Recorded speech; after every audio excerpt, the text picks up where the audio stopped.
where do they go from here? Because, you know, they've got this massive problem coming up. Whenever I ask any politician about net zero, they can't explain to me what it actually will mean.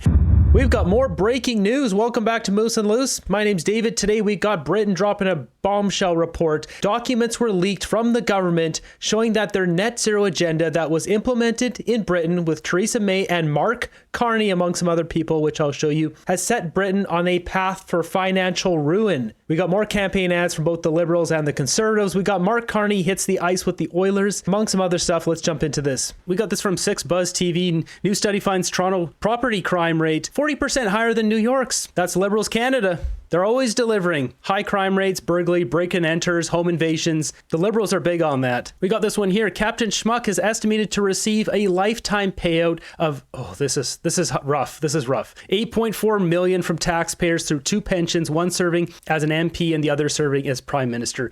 Disgusting. Has this guy not milked us enough? He's just got to squeeze us dry. He's nothing now that will eat him up. He's probably crying at home. What a joke. The only one he served was Justin, exactly. $8.4 million for ruining the country. Wonderful. A child could have done less damage. I said it before, we could have stuck a pineapple in his seat and we would have been better off. And really, the last decade can be summed up in this graph that Kirk posted. If we take a look, this is real GDP per capita growth in the OECD. And immediately you look at the green line, right? That must be Canada, right? Nope, that's America. Can you find Canada here? Where is it? Poland, Turkey, Hungary, Where is it? Oh, it's right there at the bottom, the very bottom. Well, Luxembourg has minus 0.9 growth. Canada's 1.4%. We're second last in the OECD. How embarrassing is this? How can the Liberals campaign on this? And why are people supporting the Liberals? This is what they've given us. Next up, we got Mark Carney showed up at the Edmonton Oilers practice. This is hilarious. Make sure the camera's on, right, Mark?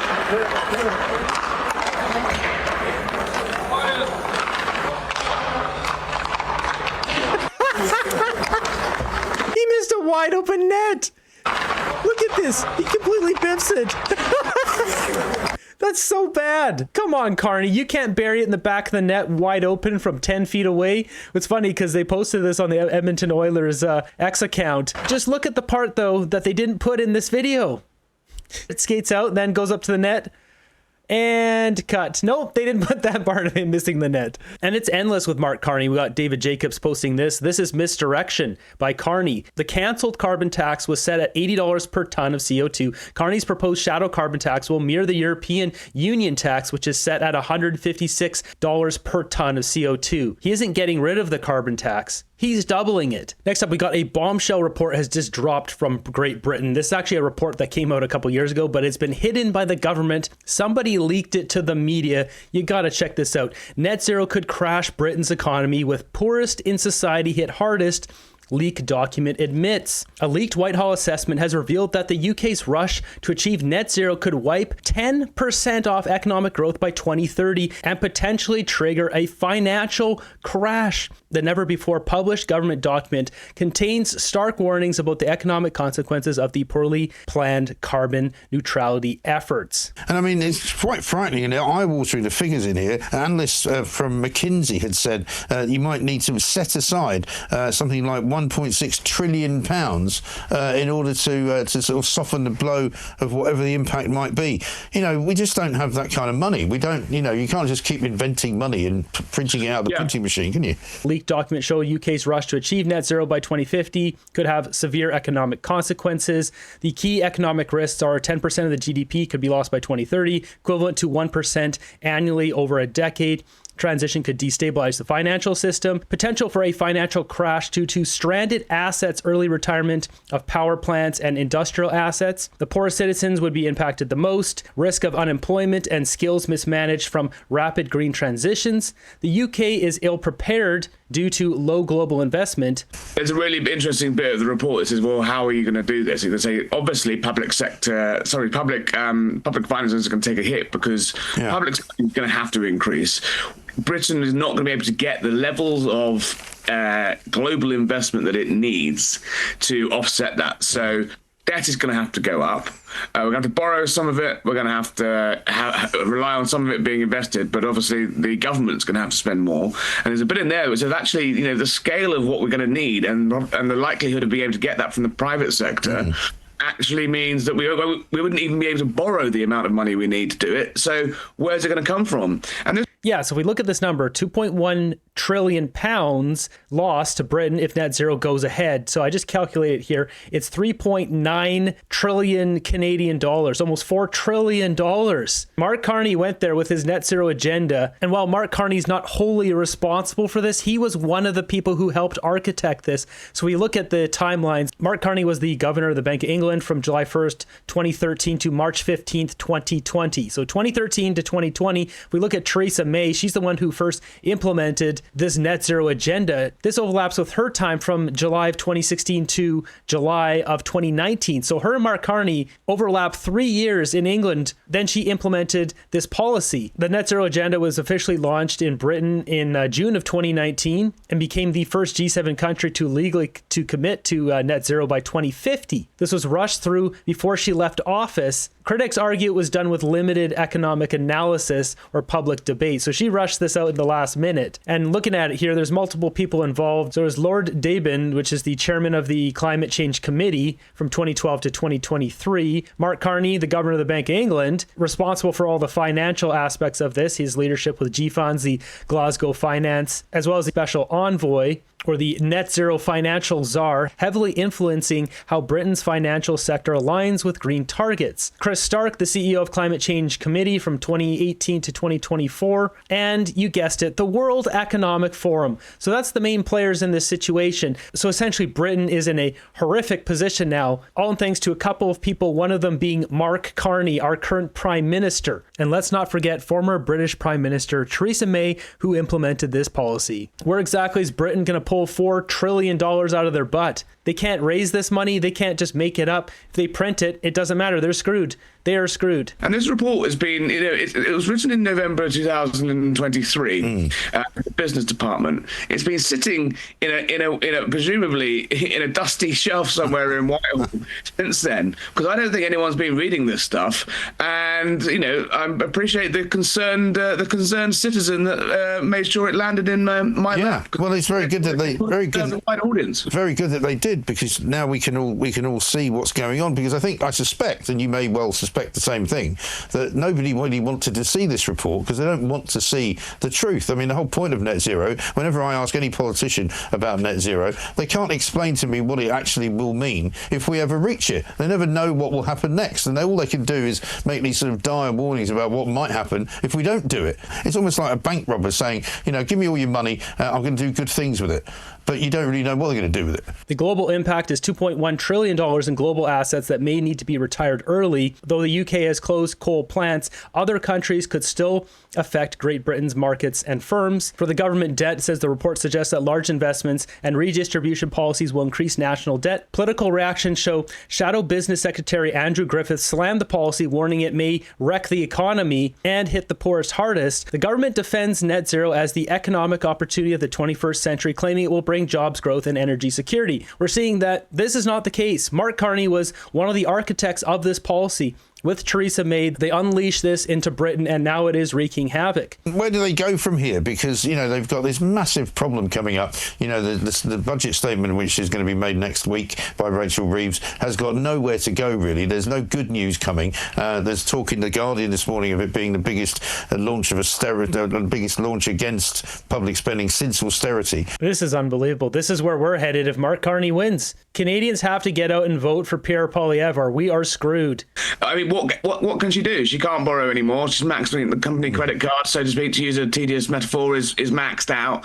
She's already done the 40 billion of tax rate. She can't do any more of that. Yeah, they're stuck. There's no way to just climb out of this one. Bad policy equals bad results. Next up, we got Pierre Poilievre coming out with another plan to save Canada. This is brilliant. He's basically having it so the government will go around and pre-approve land for mines, for LNG facilities, etc. And then companies can come in and buy the land, and they already have the permit to build. This is some next level stuff. And because we do not have an east-west pipeline, the oil Quebec buys from Alberta must run through American pipelines, meaning they could cut us off from ourselves at any time.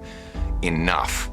Let's build Canada again. And so today I'm introducing the Canada Shovel-Ready Zones. Canada Shovel-Ready Zones will be areas already permitted for construction. Here's how we'll get it done. First, we will identify a spot that makes sense for, say, a power station, LNG plant, pipeline, or other major project. Second, we'll make sure it is a safe place that won't harm people or the environment. Third, my government will work with other levels of government to lock down the zoning and permits in advance. Fourth, we'll offer pre-permitting before even getting an application, so that permits could be published online with a checklist that businesses would have to complete in order to protect nature and people. Then, businesses could buy the land, move in, hire people, and build, knowing they already have the permits. Let me be clear about this. It's not that the permits will simply be faster, it's that they'll be already done. So think of an area that we identify that is perfect for liquefying and exporting gas. We would publish a permit online with the normal safety and environmental requirements. And then companies could come in immediately, buy the rights for it, and begin building, hiring local First Nations and other Canadians to generate the paychecks in order to liquefy that gas, ship it off to Asia in order to break Asian dependence on coal, or send it off to Europe to break European dependence on Russian gas. Pierre Poilievre was asked about his plan in French. He then explains this more in English. The gentleman asked that, he said the promoters of the GNL, the LNG project in the Saguenay region, are now in a lawsuit because of the way the project was canceled last time. How do we expect to actually reattract business to invest in these projects? Well, that's exactly what the shovel-ready zones seek to solve. You see, the reason why companies and pension funds don't want to invest in Canada is because they know they'll spend 14 years just getting to a maybe, and that they might end up with the same nightmare that these investors did. Elsewhere in the world, these projects are being built without any subsidies. In the States, they built 8 LNG plants in the last 10 years. We've completed 0. There's only one that's almost coming online, and that was approved by the previous Harper government. The Qataris have almost doubled their production. They've signed supply agreements with France to supply Qatari gas to France that we could be supplying. The Germans built an import terminal for natural gas from concept to completion in 194 days. And in Canada, it takes 14 years just to get a permit. The problem is not that investors don't want to invest. It's that they're terrified of spending millions or billions of dollars on lawyers, applications, consultations, accountants, etc., all to get to a maybe or a no. What I'm proposing today with these shovel-ready zones is to give them pre-approval so that when they put the money, when they step up to the plate, they already know that they have a permit and what they have to do to comply with that permit. That's how we're going to put Canada first and bring the jobs home. That's such a great plan. This is so smart. This is such a brilliant idea, because then it doesn't scare away the investors. You don't hear Mark Carney talking about this. Mark Carney is going to require a carbon tax on everything that Canada trades. This is a stark difference here. Unfortunately, there seems to be a lot of idiots in Canada who seem to think that 10 years of suffering wasn't enough. That's why we're in this dead heat in the polls, which is ridiculous. The polls should be flooded back like they were over to the conservative side. I can't believe there's so many brain dead morons in our country who don't look at this and just realize this is the absolute future for our country. Take a look at this. So at the end of his press conference, they grill him again about not bringing journalists on his plane. So he's not allowing journalists, traditional journalists, on his plane with him. He wants local media to be interviewing him when he's going around campaigning. And the CBC is pissed about this because they want to send their propaganda shills with him on his campaign plane. No, I just answered a question from you. So obviously I'm answering questions from journalists, and we'll continue to do that throughout the country. both local journalists and national. They're going to give mainstream media 2 or 3 days notice of where he's going to be. And if they want to send someone, they can send someone. If not, they can send a local person from that region to answer questions. This is not unreasonable by any means. Meanwhile, where's Mark Carney? He just blew $300,000 in jet fuel flying over to the UK to embarrass himself, having no world leader wanting to do press conferences with him. But he did delete his itineraries page off the government website, so he did do that. We got the food professor saying China has now executed 4 Canadians and is now imposing tariffs on Canadian canola, pork, lobster, and seafood. Many Canadians are boycotting American products right now. What about China? I brought this up the other day. There's no big ban on China. It's absolutely insane. These tariffs 100% on canola. Like, this is going to decimate Saskatchewan's economy. And as for the 4 people that are executed, I believe it has to do with street candy use or possession in China. They have a end of life sentence there if you're caught with that. China is set to impose retaliatory tariffs tomorrow on Canada's canola. How concerned are you for that sector? Well, I am concerned. I grew up in Saskatchewan. I used to work for a premier in Saskatchewan, so I know how important it is to the prairie economy. It's something that we obviously need to work with Saskatchewan and with the farming community to help us diversify our trading relationships and to ideally work to see how we can actually get the tariffs taken off. So essentially, they've done nothing. They've not acted on this. They don't care. Once again, Liberal government doesn't care about Canadians. People are going to lose their jobs, and Carney and the Liberals don't care. So next up, we got this one, once again, talking about the Canadians getting ended. We've got video here coming from CTV on this. In with some breaking news, and Global Affairs Canada confirms they are aware of Canadians being executed earlier this year in China. This is just coming in. In a statement, Global Affairs says Canada strongly condemns China's use of the death penalty, which is irreversible and inconsistent with basic human dignity. Canada repeatedly called for clemency for these individuals. I can't believe they put it's irreversible. Like, come on. Obviously. At the senior-most levels and remains steadfast in its opposition to the use of the death penalty in all cases everywhere. They go on to say they are providing consular assistance to the victims' families. No names have been released. They also say Canada continues to advocate for clemency for Robert Schellenberg and are providing him and his family with consular assistance. China has ended Canadians. They're putting in tariffs, and there's no peep. There's no ban China. This is insane. China is a dictatorship where America has been an integrated partner of Canada for decades. Orange Man bad, Communist Xi Jinping good, Pooh Bear good? You can't make up the level of stupid in this country right now. I mean, this is basically it. Mark Carney kissing the ring there, Xi Jinping. And listen to this absolute airhead, Melanie Joly, talking about this. She says a bunch of words, but nothing comes out. This is an issue that I've been following very, very closely, personally, for months. And I've asked personally also leniency. And also the former Prime Minister did so. And we made sure to press on China how much we needed to make sure that ultimately these Canadians would be safe. Oh, come on. She just goes on to ramble and ramble. We don't need to listen to her. She's absolutely worthless. Next up, we got another Liberal ad. These are hilarious. They just dig through every clip ever of both men trying to find them saying the same words. It's pathetic. Trump was right about everything. How did I get it so right when so many others got it so wrong? Everything is broken. Everything is broken. We're defunding them. We will defund them. Because I have common sense, okay? And unfortunately, a lot of people don't. They have no common sense. Your organization is terrible. You are attacking our news organization. Your organization. Can you give us a chance? We have basically a liberal heckler who snuck in here today.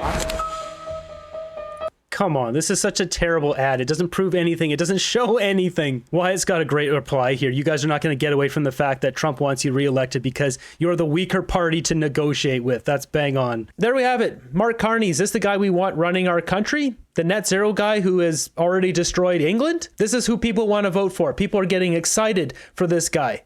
Really?